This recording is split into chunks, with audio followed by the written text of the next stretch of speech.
अब हम पहुंच गए हैं सालासर बालाजी के बिल्कुल बाहर और यहाँ पर आपको दिखने वाले हमारे बालाजी दाढ़ी और मूंछों के साथ। तो हमने आपको मेहंदीपुर बालाजी के दर्शन करा ही चुके हैं, उसके बाद हम आपको लेकर आए हैं यहाँ पर और यहाँ पर इन दाढ़ी मूंछे वाले बालाजी के दर्शन के साथ साथ हम आपको बताते जाएंगे यहाँ से जुड़ी बहुत सारी पौराणिक कथाएं और यहाँ की मान्यताएं और साथ में यहाँ का महात्म्य भी बताएंगे। तो चलिए दर्शन करते हैं दाढ़ी मूंछे वाले बालाजी के।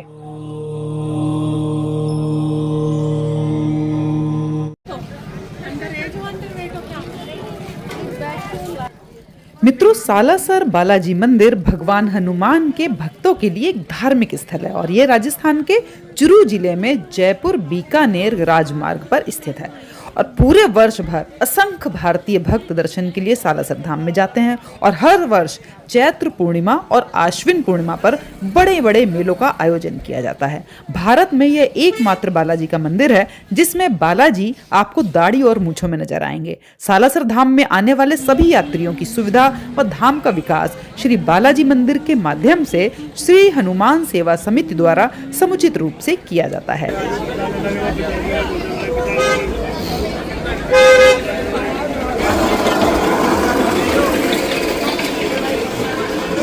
यहाँ रहने के लिए कई धर्मशालाएं हैं, खाने पीने का बहुत सारे जलपान गृह हैं, आपको चारों तरफ दिखाई दे रहे होंगे।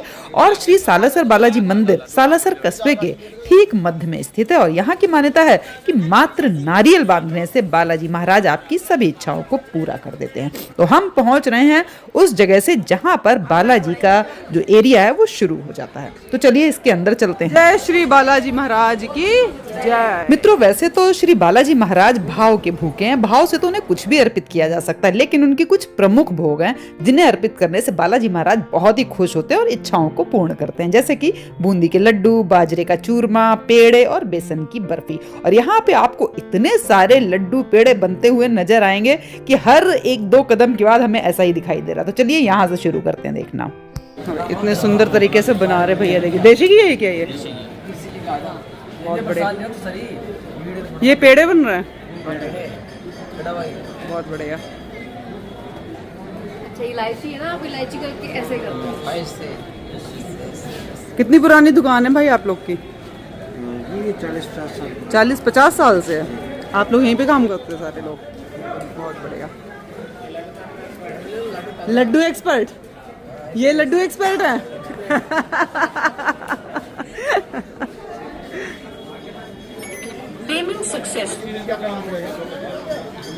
तो इधर एक तरफ देशी घी के लड्डू पेड़े बन रहे हैं, वहीं दूसरी तरफ आप देखें गन्ने के जूस में मक्खियां ही मक्खियां नजर आ रही हैं।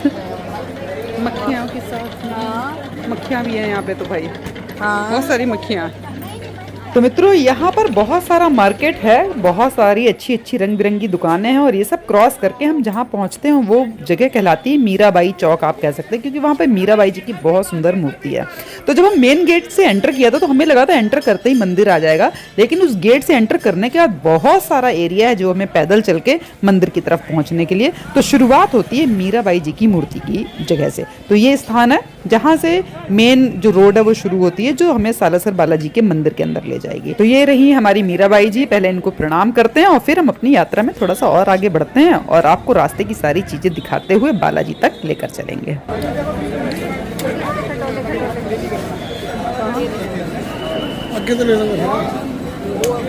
मित्रों, सालासर बालाजी का जो पूरा इतिहास है मंदिर का, वो श्री मोहनदास जी से जुड़ा हुआ है। सीकर के रुल्याणी ग्राम के निवासी पंडित लच्छीराम जी पटौदिया के सबसे छोटे पुत्र मोहनदास जी बचपन से ही संत प्रवृत्ति के थे और पूजा अर्चना में रमन रहते थे। उनके जन्म के समय ही ज्योतिषों ने भविष्यवाणी की कि आगे चलकर ये बालक बहुत तेजस्वी संत बनेगा और दुनिया में इसका नाम होगा। मोहनदास जी की बहन कान्ही का विवाह सालासर में हुआ था और उनका एकमात्र पुत्र उदय के जन्म के बाद ही वो विधवा हो गई। तो मोहनदास जी अपनी बहन और भांजे को सहारा देने के हिसाब से सालासर आकर रहने लग गए थे और उनकी कड़ी मेहनत से कान्ही के खेत जो थे वो सोना उगलने लगे और अभाव के जो बादल थे वो छट गए और उनका भांजा उदय भी बड़ा हो गया और उसका विवाह कर दिया गया। तो अब इसके आगे की कहानी हम बताएंगे, लेकिन पहले हम चलते हैं मंदिर के अंदर और आपको कराते हैं दर्शन और साथ साथ हम इस कहानी को आगे बढ़ाते जाएंगे। तो बोलिए हनुमान बाबा की जय। जय श्री बालाजी महाराज। जय श्री बालाजी महाराज।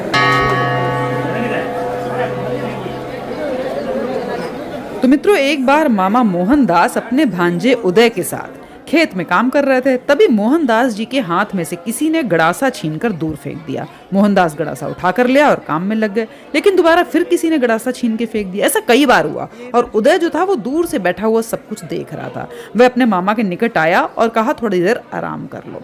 और मित्रों देखिए, हम इधर लेफ्ट साइड में आए, यहाँ पे एक बड़े संत की कोई बड़ी सुंदर सी तस्वीर है। तो जरा हम पूछते हैं यहाँ पर किसी से कि किनकी तस्वीर है, फिर हम बताते हैं कि आगे की कहानी क्या रही है। तो पहले हम जरा इनके बारे में पता कर लो। यहाँ पे जूते चप्पल उतारने की जगह है, वो भी हम देख लेते हैं पहले। ये किनकी है? कौन? गणेश नारायण जी। गणेश नारायण। और मित्रों अब आइए देखते हैं बहुत ही भक्त जन जो अपने आप को बहुत भक्त बोलते हैं, उनकी बुद्धि आप देखिए। यहाँ पर लिखा जूते चप्पल ना उतारें, और वहीं पे उतारी। और वहां पर आप देखेंगे दीवारों पे राम राम जो लिखा हुआ आपको दिख रहा, वो एंड तक लिखा है, मतलब बिल्कुल चप्पल के ऊपर तक आ रहा। ऊपर हनुमान जी हैं और उसके बाद भी चप्पलें यहाँ उतार रखी हैं, और स्टैंड बिल्कुल बगल में, वो जगह पे नहीं उतारी हुई। तो ऐसे लोगों को हम क्या ही कहेंगे, क्या ही कह सकते हैं, मतलब शब्द ही नहीं है। तो चलिए हम मंदिर में अंदर चलते हैं, आपको आगे की चीजें दिखाते हैं और आपको कहानी भी आगे की बताते हैं कि कैसे इस कहानी का इतिहास जो है वो मोहनदास जी से जुड़ा हुआ है। तो मित्रों जब मोहनदास जी के हाथ से किसी अदृश्य शक्ति ने बार बार गड़ासा फेंका और उदय ने देखा, तो उसने अपने मामा को आराम करने की सलाह दी और अपनी माँ से सारी कहानी कही। तो माँ ने कहा कि इनका हम विवाह करा देते हैं, लेकिन मोहनदास जी ने कहा कि जिससे भी विवाह कराओगी उसकी मृत्यु हो जाएगी। लेकिन जबरदस्ती उनका विवाह करा दिया गया और वही हुआ। शादी के तुरंत बाद ही मोहनदास जी की पत्नी जो थी उनकी मृत्यु हो गई, और बाद में मोहनदास जी ने ब्रह्मचर्य व्रत धारण किया और भजन कीर्तन में अपना समय व्यतीत करने लगे। और मित्रों अब हम जिस जगह पे पहुंचे हैं, यहाँ पर दो चीजें हैं जो बहुत ही प्राचीन और बहुत ही अचंभित करने वाली हैं। यहाँ पर जो दो चीजें हैं वो है यहाँ का वृक्ष और यहाँ का धूना। तो हम दोनों के बारे में आपको कहानी बताते हुए चलेंगे और आपको इनके बारे में पूरे डिटेल से बताएंगे कि इसकी क्या मान्यता है। मित्रों ये जो वृक्ष आपको दिखाई दे रहा है, इसे खेजड़ी का पेड़ कहते हैं, और लगभग 200 सालों से श्रद्धालु इस खेजड़ी के पेड़ पर लाल कपड़े में नारियल बांध कर जाते हैं। और इन नारियलों को फेंका नहीं जाता, ना ही जलाया जाता और ना ही किसी अन्य उपयोग में लाया जाता है। और इसके पीछे भी बड़ी एक रोचक कथा है। बताते हैं नारियलों को सालासर बालाजी मंदिर से करीब 11 किलोमीटर दूर मुरडाकिया गांव के पास करीब 250 बीघा खेत में गड्ढा करके दबा दिया जाता है। श्री यशोदानंदन पुजारी के अनुसार शुरुआती दिनों में इन नारियलों को धूने की जोत में डालकर जला दिया जाता था, लेकिन तीसरी पीढ़ी के पुजारी परिवार के मुखिया को एक सपना आया। इस सपने में पुजारी ने देखा कि नारियलों के साथ भक्तों की मनोकामनाएं भी जल रही हैं। तो पुजारी ने अपने परिवारजनों को इकट्ठा करके ये बात बताई, और इसके बाद मन्नतों के नारियल को सुरक्षित रखने का फैसला किया गया और उसको 250 बीघा खेत में गड्ढा करके अब दबाया जाता है, जो कि जैसा कि मैंने आपको बताया कि 11 किलोमीटर दूर मुरडाकिया गांव में स्थित है। अब हम आपको लेकर चलते हैं धूना की तरफ, और अब हम आपको बताते हैं धूना से जुड़ी हुई कहानी।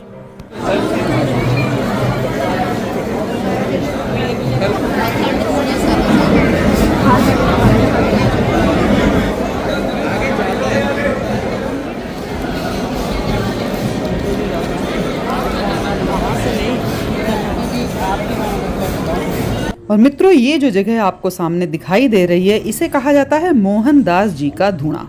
और ये वो जगह है जहाँ महान भगवान हनुमान के भक्त श्री मोहनदास जी के द्वारा पवित्र अग्नि जलाई गई और जो आज भी जल रही है।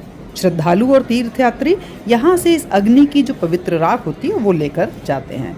और इस धूने के बिल्कुल सामने ही बना हुआ एक स्थल, जहाँ पर कोई भी पूजा पाठ हवन या कुछ इस तरीके का भजन कुछ कराना चाहता है तो वो करवा सकता है। तो हम चलते हैं अब इस धूने के बिल्कुल सामने, इसके बगल में बना हुआ कार्यालय और इसके बिल्कुल सामने है वो स्थान। तो चलिए आपको लेकर चलते हैं उस तरफ।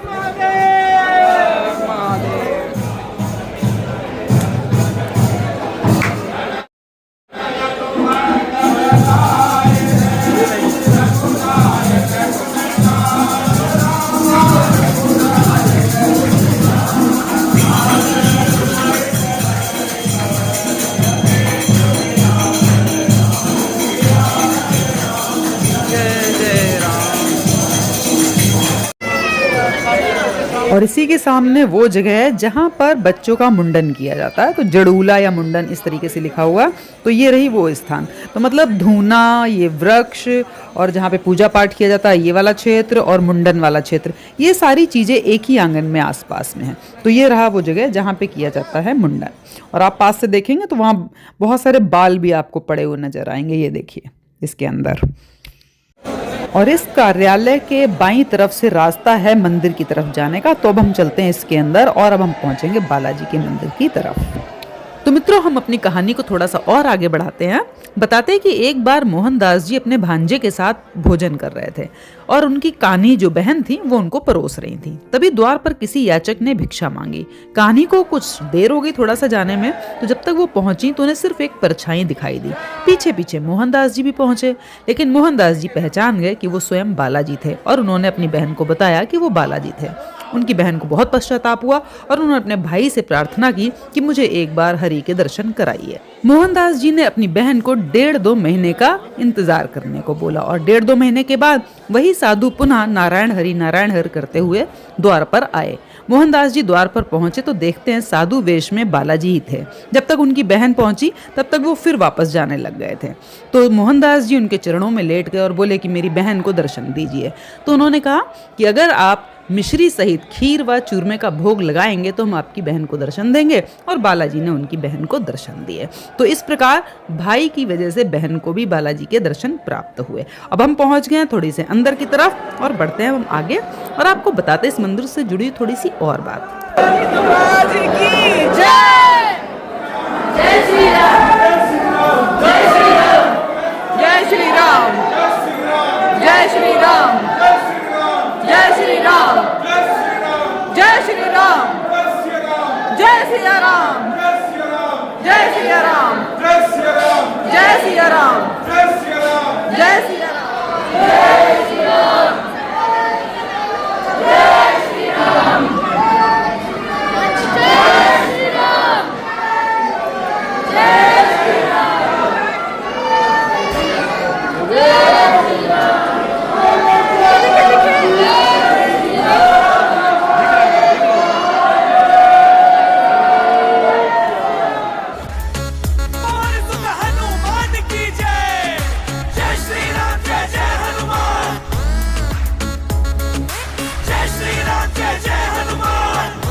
प्यारे से लड्डू गोपाल देखो, इधर भी है।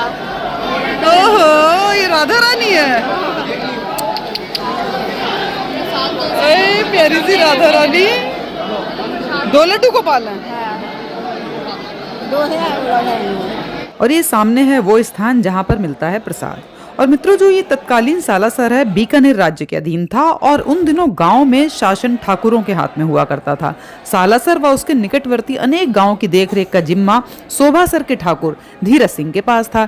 एक दिन उन्हें खबर मिली कि डाकुओं का एक विशाल जत्था लूटपाट के लिए इधर आ रहा है। उनके पास इतना वक्त नहीं था कि बीकानेर से सैन्य सहायता मंगवा सकते। अतः सालासर के ठाकुर सालम सिंह की सलाह पर दोनों बाबा मोहनदास की शरण में पहुंचे और मदद की गुहार की। बाबा ने उन्हें आश्वासन दिया और बालाजी का नाम लेकर डाकुओं की पताका को उड़ा दिया और साथ में डाकू सरदार उनके चरणों में आ गिरे। इस तरह मोहनदास जी के प्रति दोनों की श्रद्धा बलवती हो गई और बाबा मोहनदास जी ने उसी पल यहाँ पर बालाजी का एक भव्य मंदिर बनवाने का संकल्प लिया। सालम सिंह ने भी मंदिर निर्माण में पूरा सहयोग दिया और असोटा निवासी अपने ससुर चंपावत को बालाजी की मूर्ति भेजने का संदेश प्रेषित करवाया। ये घटना सन 1754 की है। इधर असोटा गांव में एक किसान ब्रह्म मुहूर्त में अपना खेत जोत रहा था। अचानक उसका हल जो था वो किसी चीज से टकराया। जब उसने देखा तो वहां पर एक काले रंग की मूर्ति निकली जो हनुमान जी की थी और वो अपने कंधों पे राम और लक्ष्मण को बिठाए हुए थे।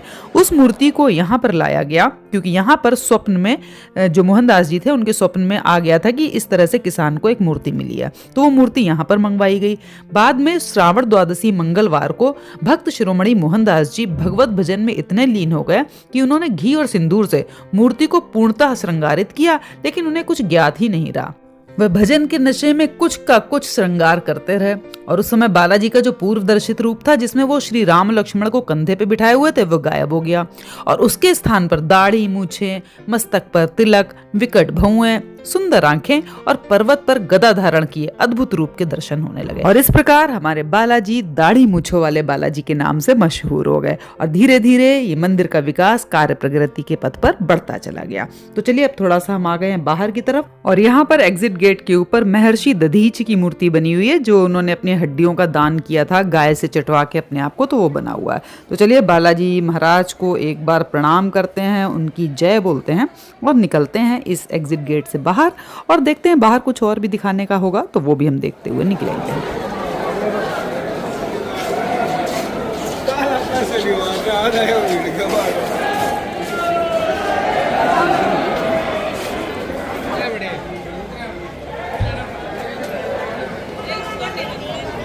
और बाहर की तरफ से इस गेट पर ऊपर देखेंगे तो गणेश जी बने हुए हैं और नीचे लिखा हुआ है त्रिवेणी द्वार, तो बहुत ही सुंदर बना हुआ है। तो ये हमारा एग्जिट गेट है जिससे हम निकल कर आए हैं बाहर। तो अभी हम वापस चलेंगे। आपको रास्ते में बड़ी सुंदर सुंदर मूर्तियां पूरे रास्ते में दिखाई देने वाली हैं। तो जब तक हम पार्किंग एरिया की तरफ पहुंचेंगे तो रास्ते में बहुत कुछ और भी आपको देखना, तो वो सब देखते हुए चलते हैं और बढ़ते हैं थोड़ा सा और आगे। मंदिर के दर्शन तो हो गए, लेकिन थोड़ा सा हम आपको मार्केट का एरिया भी दिखा देते हैं।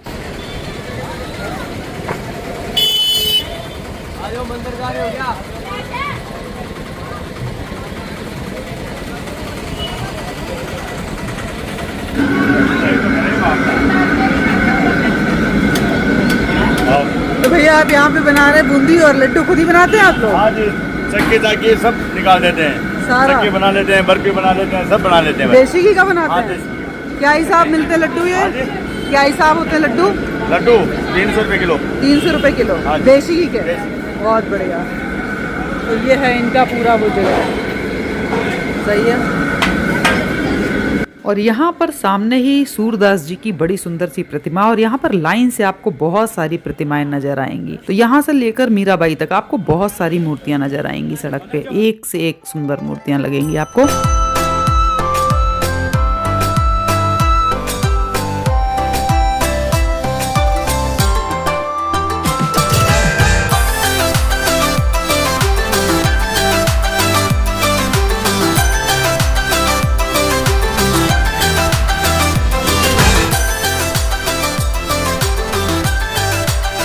और यहीं पर कोने में है मोहनदास जी की समाधि स्थल। तो हम वहाँ पे गए, लेकिन वहाँ पर कुछ काम हो रहा था तो सारा खुदाई हुई पड़ी हुई थी, तो इसलिए हम अंदर तक नहीं जा पाए।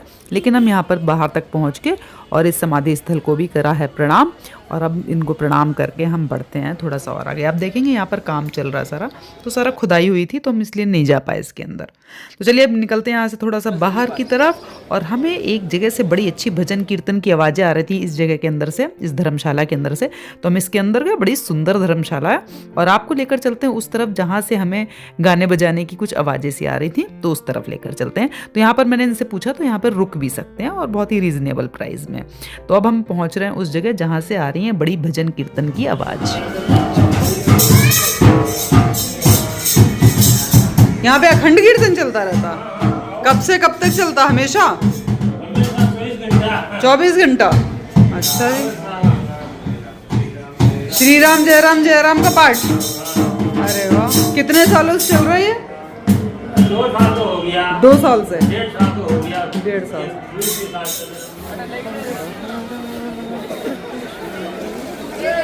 और यहाँ पर बाहर बहुत ही सुंदर शिव जी की मूर्ति है, जटाओं से जल बहता हुआ, बहुत ही सुंदर। इनके भी दर्शन करते हैं और थोड़ा सा और आगे बढ़ते हैं। और अब हम पहुंच गए हैं मीराबाई जी के पास। मतलब हमने अपनी यात्रा जब एंट्री करके शुरू की थी तो हमें सबसे पहले मीराबाई जी की मूर्ति मिली थी, और इतनी सारी मूर्तियां वापस में आके हम आ गए फिर वहीं पे अपनी मीराबाई जी के पास में। और यहीं से मुड़ के हम उस गेट पे पहुंचेंगे जहाँ पे हमने सबसे पहले, जहाँ से पहला गेट जो दिखाई दिया था, जहाँ से प्रवेश किया था, तो हम उस गेट की तरफ यहाँ से पहुँचेंगे। तो मतलब उस गेट में अंदर आने के बाद भी आपको बहुत सारा चलना पड़ता है। तो वो गेट तो बस पार्किंग के पास की एक एंट्री समझ लीजिए आप।